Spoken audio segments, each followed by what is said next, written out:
Allahu Allahu Allahu Allah Allahu Allahu Allahu Allah Allahu Bismillah. Assalamualaikum warahmatullahi wabarakatuh. Alhamdulillah wa syukrulillah wala haula wala quwwata illa billah. Bapak-bapak, saudara-saudara sekalian yang dicintai oleh Allah, kita bersyukur kepada Allah Subhanahu wa taala masih menitipkan semangat untuk thalabul ilmi, yang namanya Nabi mengatakan julusuka sa'atan fi majlisin ilmi la tamusu qalaman wa la taktubu harfan khairun laka min utqi alfi raqbah. Duduknya kalian, kata Rasul, sesaat di majlis ilmu, majlis yang mana di dalamnya mengenalkan hukum-hukum Allah, mengenalkan ketauhidan kepada Allah, mengenalkan akan sunnah-sunnah Rasul sallallahu alaihi wasallam. Sa'atan, sesaat, khairun, itu lebih baik, kata Nabi. La tamusu qalaman, walaupun kamu tidak memegang pulpen, wala taktubu harfan, ataupun kamu menulis satu huruf dari apa yang kalian dengar. Khairun, itu lebih baik, kata Rasul, min utqi alfi raqbah, daripada kalian mampu memerdekakan 1000 budak sahaya, kata Rasulullah sallallahu alaihi wasallam. Maka hadirin yang mulia, salah satu wasilah yang menyebabkan dosa-dosa kita banyak sekali diampunkan adalah menghadiri majlis-majlis ta'lim. Bahkan di dalam kitab ini, Pak, saya tadi baca Qami' Tughyan mengenai khususiat belajar ilmu. Di sini disampaikan man ta'allama baban minal ilmi, man, barang siapa ta'allama, mempelajari, baban, satu bab, minal ilmi, daripada ilmu, yantafi'u bih, yang mana dengannya ia mendapatkan manfaat, fi akhiratihi, untuk akhirat dia, wa dunyahu, dan juga mengenai dunianya, kana khairan lahu min umri dunya 7,000 sanatin siyama nahariha wa qiyama layaliha maqbulan ghairu mardud. Yang mana itu, kata Nabi, lebih baik untuk orang tadi dari seumur hidup ia di dunia. Seandainya diberikan umur 7.000 tahun, berapa? 7.000. Nah, umur kita nggak akan sampai 7.000, paling 60, itu pun sudah jarang. Tadi ada Habib, salah satu ketua Masjid Babul Jannah Citra Garden, meninggal dunia. Teluk Betung, Pak. Nah, Habib siapa tuh? Assegaf. Nah, itu umurnya pun masih muda, mungkin di bawah 60 insyaallah. Ternyata umurnya tidak sampai panjang, barusan tadi meninggal dunia. Maka hadirin rahimakumullah, bahkan di sini disampaikan bukan hanya 7.000 tahun, bahkan siyama nahariha, bahkan lebih baik. Saya ulangi kembali, kana khairan lahu min umri dunya. Jadi mempelajari satu bab dari ilmu tadi itu lebih baik untuknya dari umur ia di dunia 7.000 tahun. Siyama nahariha, yang mana di dalamnya digunakan untuk puasa, Pak. Kalau kita kan kadang-kadang puasa ya, tapi itu dibuat oleh Allah Ta'ala seolah-olah 7.000 tahun tadi paginya sampai sorenya puasa terus. Bahkan tidak sampai di situ, wa qiyama layaliha, bahkan malamnya disertai dengan qiyamul lail istiqamah, makbul, yang mana pasti diterima, kata Rasulullah, makbulan ghairu mardud, tanpa tidak diterima. Maka hadirin yang muliakan Allah Ta'ala, maka penting ketika ada majlis-majlis seperti ini, kita berusaha memaksimalkan mungkin untuk apa? Untuk duduk, Pak. Apalagi di masjid kita sendiri, Pak, ya. Orang lain jauh-jauh datang, kita tuan rumahnya nggak nongol, Masya Allah. Kita ngajak-ngajak orang luar datang ke masjid, kita sendiri nggak mau duduk di di majelis. Nah, ini musibah Pak sekalian. Maka hadirin rahimakumullah, saya ulangi kembali, apa kata Rasul, man ta'allama baban minal ilmi yantafi'u bihi fi akhiratihi wa dunyahu kana khairan lahu min umri dunya 7,000 sanatin siyama nahariha wa qiyama layaliha maqbulan ghairu mardud. Jadi kata Nabi, barang siapa belum mempelajari satu bab dari ilmu yang dengan apa yang dia pelajari ia mendapatkan manfaat dalam apa Pak? Dalam urusan akhiratnya, wa dunyahu, dan juga dalam urusan duniawiyahnya, maka itu lebih baik untuk ia dari umur ia di dunia 7.000 tahun, yang mana pada umur tersebut ia selalu berpuasa, dan juga pada umur tersebut ia selalu menghidupkan malamnya dengan qiyamul lail. Makbul, bahkan diterima kata Rasul, ghairul mardud, bukan tidak diterima tapi makbul, diterima. Maka hadirin rahimakumullah, bahkan duduk dalam riwayat yang lain mengatakan duduk kita dalam majelis ilmu itu lebih baik daripada kita bisa menengok 1.000 orang yang sedang sakit. Nah, ya Pak ya. Nah, ada orang sakit ditengok nih misalnya sore-sore, maka 70.000 malaikat, satu orang itu Pak, 70.000 malaikat akan mendoakan Bapak yang nengok tadi sampai subuh. Nah, itu satu orang yang ditengok. Nah, ini yang ditengok ini 1.000, masa. Nah, itu lebih baik lagi, lebih baik duduk kita ini. Tapi bukan berarti ketika ada orang sakit, enggak, saya enggak maulah, duduk taklim aja lah maunya. Karena ini lebih baik, enggak gitu juga Pak. Tapi bagaimana setiap hukum daripada hukum-hukum Allah, perintah daripada perintah-perintah Allah, di mana pada waktu itu kita diperintahkan, maka bagaimana kita berusaha menyempurnakan. Maka orang yang bijak itu di mana dia pada saat itu ada, maka dilihat apa maunya Allah, apa maunya Nabi Muhammad sallallahu alaihi wa alihi wasahbihi wasallam. Kemudian jemaah sekalian, kita teruskan. Kemarin kita di dalam kitab Nashihud Diniyah telah sedikit membahas mengenai asbabul wurud orang ini pada matinya su'ul khatimah. Wa'lam annahu katsiran ma yakhtimu bisu' lilladzina yatahawanu bis-salatil mafruḍah wa zakatil wajibah walladzina yatatabba'una 'awratil muslimin walladzina yanqusuna al-miqyal wal mizan walladzina yukhaddi'una al-muslimin wa yakhshawnahum wa yalbisuna 'alaihim fi umurid din wad dunya walladzina yukadzibuna awliya Allah wa yunkiruna 'alaihim bighairi haqqin walladzina tu ahwalil awliya wa maqamatih. Maka hadirin yang mulia, di sini disampaikan banyak sekali apa-apa yang yakhtim, yang mana sesuatu itu menyebabkan orang ini bisa bisa apa? Bisa rusak, yakhtim pada akhirnya. Jadi yang kita perhatikan itu bukan sekarang Pak, tapi bagaimana akhir kita. Nah, jadi jangan sampai kita sekarang rajin ibadah, enggak taunya ibadah kita ini menyebabkan mati kita su'ul khatimah. Jangan sampai kelakuan kita walaupun ibadah Pak, ya kan? Makanya kita dalam hati kita selalu merasa kurang, kan? Ibadahnya hebatnya gimana, tetap ya Allah, perbaikilah ibadah saya. Jadi kita, karena apa? Iman itu artinya antara harap dan takut kepada Allah. Harapnya apa? Semoga dengan ibadah saya yang penuh dengan kekurangan ini Allah Ta'ala memaklumi. Nah, semoga kekurangan yang saya buat semoga dimaklumi. Takut. Nah, jadi antara harap dan takut. Harapan kita kepada Allah, ibadah yang telah kita buat yang penuh dengan kekurangan diterima oleh Allah. Dan juga takut, nah, gara-gara ibadah saya ini Allah ini marah. Apalagi nggak ibadah. Nah, itu.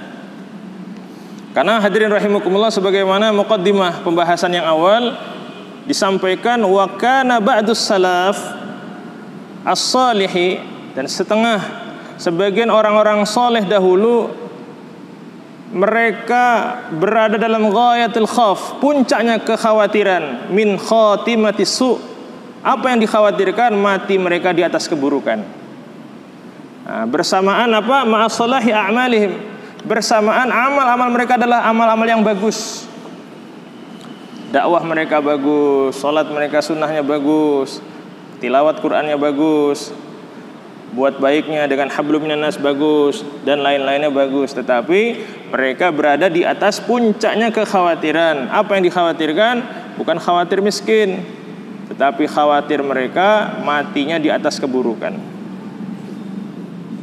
Maka hadirin rahimakumullah, maka di sini disampaikan katsiran ma yakhtimu bisu, banyak sekali sesuatu yang mana dengan sesuatu tadi seseorang bisa buruk dalam akhir kehidupannya. Di antaranya apa hadirin mulia? Untuk siapa? Lilladzina yatahawwanuna bis-shalah. Jadi orang-orang yang menganggap gampang urusan salat. Maka kita berusaha sebagaimana Rasulullah mengatakan as-salatu karra'si fil jasad. Jadi salat itu kata Rasulullah dalam satu riwayat seperti kepala pada jasad seseorang. Bapak punya tamu walaupun jam 9 pagi, kalau nggak punya kepala kira-kira diterima nggak Pak? Walaupun jam 9 nggak diterima, apalagi malam kabur, ya kan? Kalau nggak punya tangan, maka masih dihukumin manusia. Nggak punya kaki, bahkan seandainya nggak punya tangan, nggak punya kaki, itu masih dihukumin manusia. Ada itu di salah satu tempat, saya punya kawan, anaknya perempuan lagi, nggak punya tangan, nggak punya kaki Pak. Dua-duanya, empat ini nggak ada. Tapi pinter. Apa yang disampaikan sama Abi dan Uminya langsung terekam.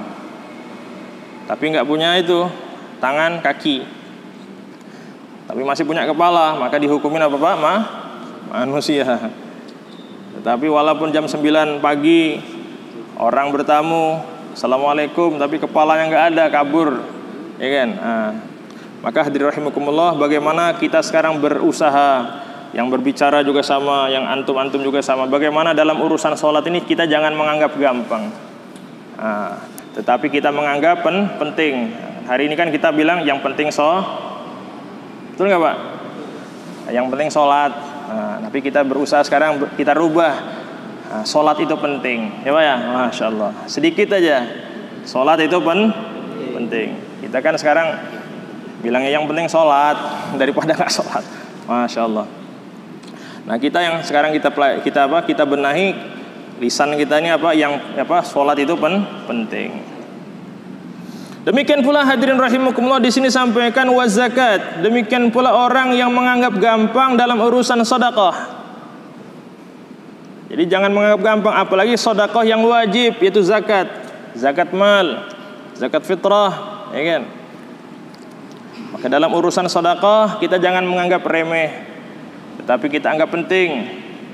Bahkan walaupun kita ini seorang yang miskin, kita berusaha kita bagaimana bisa sedekah, ya Pak ya.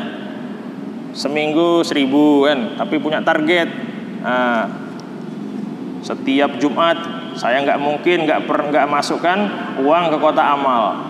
Jadi punya target, nanti dikasih rezeki insya Allah oleh Allah Subhanahu wa Ta'ala. Apalagi yang orang tuanya masih hidup, pokoknya saya punya target, setiap sekian waktu saya harus ngasih orang tua saya sekian. Nanti Allah sempurnakan insya Allah. Jadi kita jangan menganggap gampang dalam urusan sedekah. Baik sedekah yang masnun, demikian pula sedekah yang wajib, apalagi yang wajib. Kenapa? Karena urusannya adalah su'ul khatimah. Kemudian hadirin rahimakumullah, selanjutnya adalah apa? Walladzina yatatabba'una 'auratil muslimin, orang yang selalu memata-matai orang Islam. Memata-matai dalam urusan keaiban, dicari-cari terus, ya kan? Maka orang yang mencari-cari ini hati-hati, urusannya matinya su'ul khatimah, walaupun rajin sholatnya. Lain halnya darul iftah, kayak majelis ulama. Maka ada istilah di dalam kitab itu adalah apa? Ada jarh wa ta'dil. Jarah itu adalah melukai, ta'dil itu menganggap fiqh dalam urusan rawi.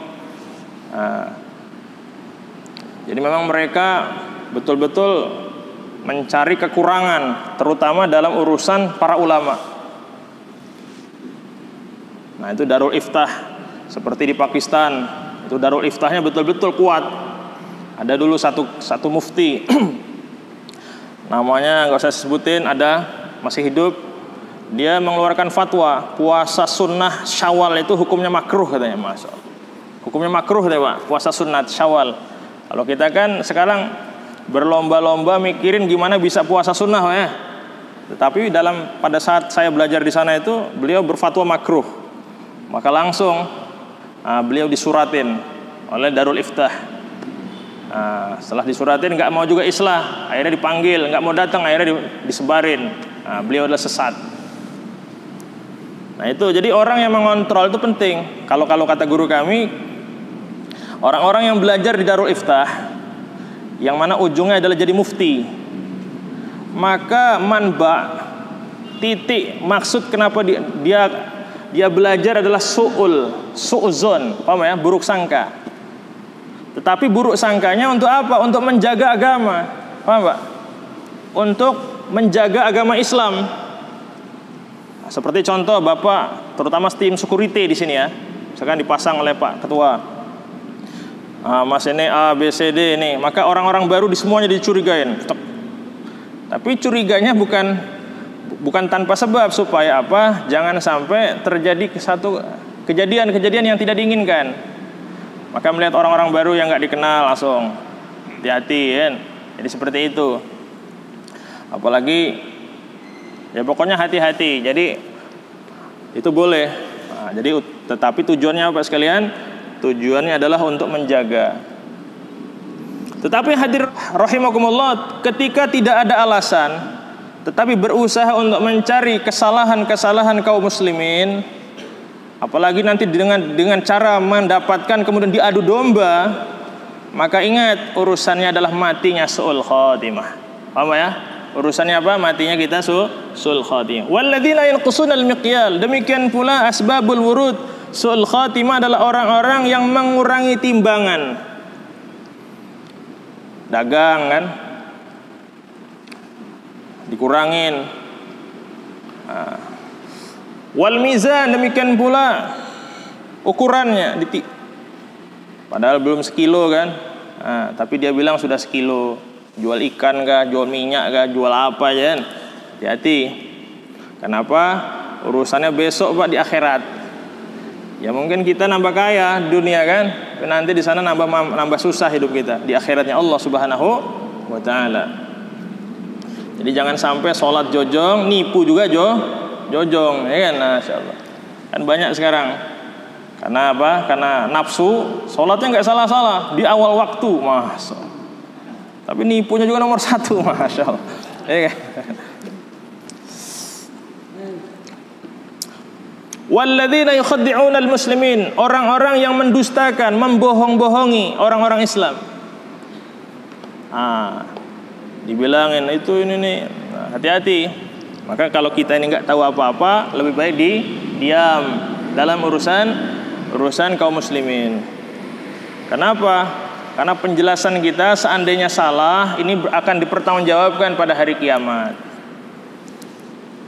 Misalnya dalam urusan ilmu ya, Bapak ditanya, ada kaitannya dengan ini Pak, dengan apa yang kami sampaikan, yukhaddi'unal muslim. Pak, karena Bapak sudah rajin ke masjid, ditanya sama orang baru ke masjid, ini hadis ini gimana ini maksudnya? Oh ini maksudnya begini, Masya Allah. Padahal bukan begitu Pak, ya kan? Maka kita diserupakan yukhaddi'unal muslimin, orang yang menipu orang Islam. Asasnya dalam urusan Islam ini Pak adalah man ahdatsa fi amrina hadza ma laysa minhu fa huwa raddun. Jadi barang siapa mengada-ngada dalam urusan Islam, dalam urusan agama, dan sesuatu itu bukan dariku kata Rasul, maka sesuatu itu akan ditolak. Kalau sudah ditolak ini, apalagi kalau ditolaknya untuk diri sendiri nggak masalah, nggak terlalu bermasalah gitu. Tetapi kalau sudah menjelaskan, ini bisa membahayakan. Maka di dalam tafsir Rasulullah mengatakan man fassaral Qur'ana birra'yi falyatabawa maq'adahu minan nar. Jadi barang siapa berani mentafsirkan Al-Qur'an dengan otaknya, sungguh dia telah menyiapkan dirinya dilemparkan neraka. Maka kalau kita nggak tahu, diam. Ini gimana Pak, Mas? Waduh, saya belum tahu. Nanti saya tanyakan sama siapa yang tahu. ya kan? Nah ini, wajah ini mah menurut saya, jadi tidak ada Pak. Bahkan Ustadz Abdul Somad saja jarang, bahkan saya nggak pernah lihat menurut saya, ya kan? Tapi beliau mengatakan menurut Al-Imam Syafi'i, menurut imam ini berdasarkan hadis ini. Ah itu kita ngelebihin UAS Pak, Masya Allah, ngelebihin Ustadz kita, Masya Allah. Kemudian hadirin rahimakumullah, wa yakshawnahum, demikian pula mendustakan mereka sama, wa yalbisuna alaihim fi umuriddin. Kita memakai agama untuk menipu mereka. Wa yalbisuna alaihim fi umurid dunya, demikian pula dalam urusan dunia kita kita tipu orang Islam. Maka hadirin rahimakumullah, itu semua risikonya adalah mati kita su'ul khatimah. Demikian pula hadirin rahimakumullah, wa min akhafu ma yakhafu minhu ala sahibihi su'il khatimah al-bid'ah fid din. Demikian pula sebagian yang dikhawatirkan, apa yang harus dikhawatirkan kepada pemiliknya, yaitu mati su'ul khatimah adalah bid'ah dalam urusan agama. Ya Pak, melakukan pembaharuan. Nah ingat, pembaharuan ini bukan berarti yang menilai pun adalah jumhurul ulama. Jangan menurut perasaan kita Pak. Sekarang banyak sesuatu yang secara logis, secara praktek Nabi nggak pernah buat, seperti nujuh bulan Pak ya. Pernah nggak istri-istri Nabi nujuh bulan? Nggak pernah. Kok Bapak melakukan, putri-putrinya ketika melahirkan ada 7 bulan. Ini bagaimana? Nah ini seandainya itu tidak dibuat, namun ketika masih ada dalil yang memayunginya, maka bid'ah itu adalah bid'ah hasanah. Paham ya? 7 bulan itu kenapa dibuat? Karena dia syukur kepada Allah. Nah, Ibnu Hajar Al-Asqalani mengatakan, adapun menentukan waktu di dalam ibadah, ya, itu yang dibolehkan maka boleh. Contoh, Bapak punya anak 5, punya azam, pokoknya setiap hari-hari kelahiran anak-anak saya mau sedekah berlebih, saya mau sedekah lebih. Kebetulan anak pertama lahirnya Senin, anak kedua lahirnya Rabu, dan seterusnya. Maka ketika hari-hari tersebut Bapak bersedekah tidak seperti biasa. Nah ini nggak apa-apa, apa ya? Nggak ada dasarnya, tetapi sedekah secara dalil keumuman, sedekah itu perintahnya Allah. Jadi seperti itu. Puasa juga, pokoknya setiap hari kelahiran, hari pernikahan saya, kata bapak-bapak, saya mau puasa sunnah. Maka boleh, paham ya? Tetapi ingat, ketika ada dalil yang melarang, walaupun itu umumnya dibolehkan, maka yang berlaku adalah ketidakbolehan. Contoh, pas hari pernikahan Bapak bertepatan dengan hari tasyrik, paham ya? Kan setiap tahun tuh kadang-kadang berubah tanggalnya. Mungkin pada tahun-tahun biasa nggak tumburan sama tasyrik, tetapi lama-lama ketumbur, ya kan? Dengan tanggal 11 Dzulhijjah, hari tasyrik, maka nggak boleh puasa, paham ya? Maka puasanya jadi sebagian ulama mengharamkan, maka kita jangan puasa. Jadi seperti itu. Begitu pula yang lain-lain. Jadi bid'ah di sini nggak mutlak. Semua yang diada-adakan, yang Nabi sama sekali nggak pernah buat, itu adalah bid'ah. Seperti maulid, ya Pak ya. Maulid Nabi SAW dulu Nabi nggak pernah buat.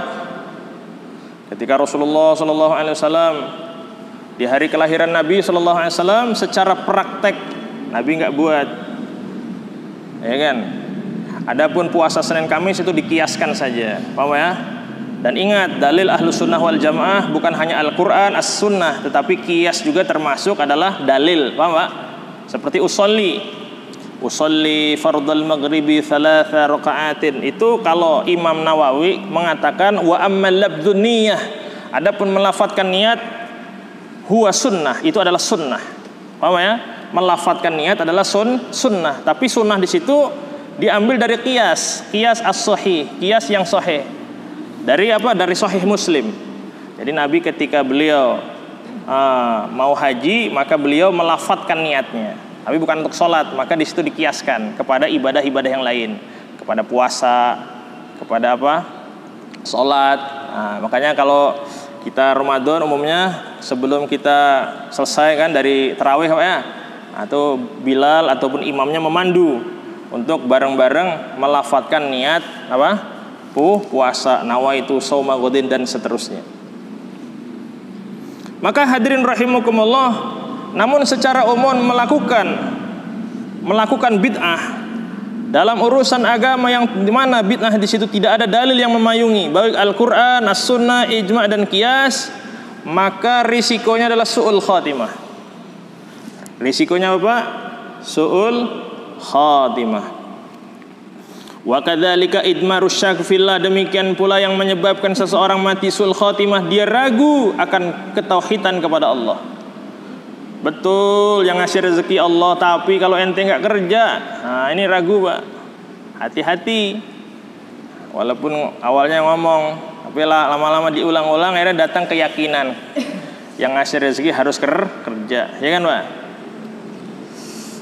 Jadi lisan kita dibetulkan. Betul, rezeki itu salah satu wasilahnya adalah kerja, namun yang memutuskan adalah Allah. Maka oleh karena itu, orang yang mencari rezeki dengan bekerja, jangan sampai sholatnya ditinggalkan.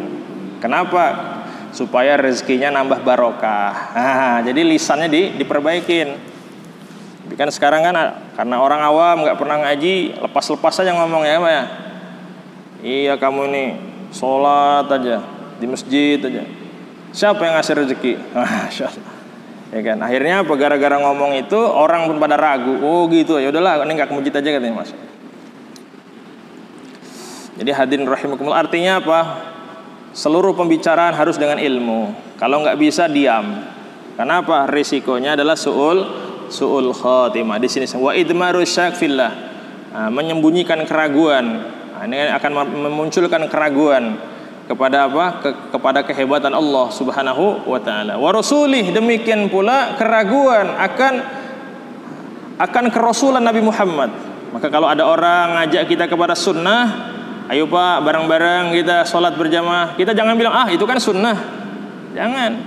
Karena itu sunnah kita mau. Paham ya? Nah itu. Seperti sahabat. Ada seorang sahabat siapa namanya Abu Bakar As-Siddiq, setelah beliau meninggal alaihi salatu wassalam, ditanya kepada putrinya, wahai putriku, adakah satu sunnah yang mana seumur hidup aku belum pernah buat namun Nabi pernah buat? Jadi yang dicari-cari adalah sunnah yang gak pernah dia buat. Ternyata ada Pak. Jadi kebiasaan Rasulullah pada masa hidupnya, beliau memberikan makan kepada satu wanita Yahudi di salah satu tempat. Itu pun hari-hari Nabi dicaci. Akhirnya apa? Pada saat itu juga Abu Bakar radhiyallahu an kemudian memerintahkan kepada putrinya Sayyidatuna Aisyah ridha radhiyallahu anha untuk memasak. Kemudian masakan itu dibawa ke wanita tadi. Untuk apa? Menyempurnakan sunnahnya Nabi Muhammad sallallahu alaihi wasallam. Jadi ketika hari ini kita diajak untuk menghidupkan sunnah, kalau kita nggak mampu jangan bilang itu kan sunnah, jangan. Bahkan seandainya Rasulullah hidup di kampleng gitu Pak, ya kan? Itu kan sunnah, sampai kena tabok gitu. Masya Allah. Makanya dalam urusan sunnah Bapak sekalian, kita jangan meremehkan, karena Allah sendiri mengatakan in tuti'uh tahtadu. Jika kamu ikut Muhammad, kamu pasti mendapatkan petunjukku. Jadi mafhum mukhalafahnya, kalau kita tidak mengikuti Rasulullah sallallahu alaihi wasallam, kita akan tersesat Pak, ya kan? Baik di dunia, demikian pula nanti sampai di akhiratnya Allah Subhanahu wa taala. Ada yang ditanyakan Pak, silakan. Sudah sampai jam 7. Ya, monggo Pak Haji. Monggo. Oh ya.